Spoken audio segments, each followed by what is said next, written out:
We know now that Mitt Romney has chosen not to run for re-election in 2024.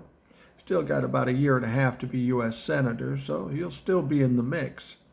But he said it was time for younger people to take the mantle. But honestly, Mitt, you're 76 years old. I mean, you're like a fucking teenager in the U.S. Senate. Anyhow, I think there's more to it than him looking for some relaxation. I think he's been pretty disillusioned by what was happening in the U.S. Senate the last 7 years.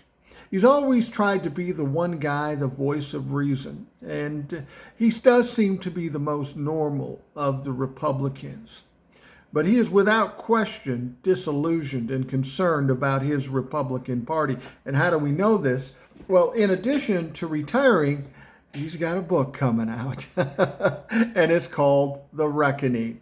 This is interesting because we're hearing excerpts from it, and he's not really holding back. He's calling out other senators like Josh Hawley and Ted Cruz and talking shit about Donald Trump. This may be a very good book. This may be the only Republican book I read if he does what it sounds like he's going to do. It's going to be interesting to hear the reaction from the Republicans in the Senate, too. I mean, like I say, he's going to be there for another year and a half, so he still has to see Josh Hawley in the hallways and Ted Cruz and in the buffet line or whatever the fuck he does.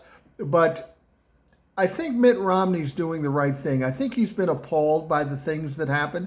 Now, make no mistake, he is a conservative. He's a Republican. He's a Mormon. I would never vote for the motherfucker. He's got some weird issues. But at least he understands how government is run, and he tries to keep a certain amount of normality in what he's doing. He's a normal guy, relatively speaking.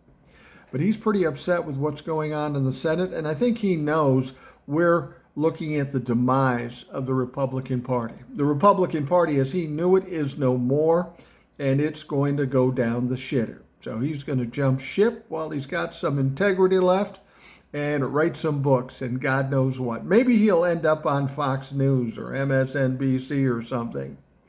But this is going to be interesting. This is part of the avalanche of the Republican Party falling apart. When the normal people start leaving the Republican Party, that is the end. And I think we are looking at the end of the Republican Party. More importantly, the Trump-a-fucks and the Freedom Caucus and the MAGA fucks. It's over for them, and even their own are starting to see it.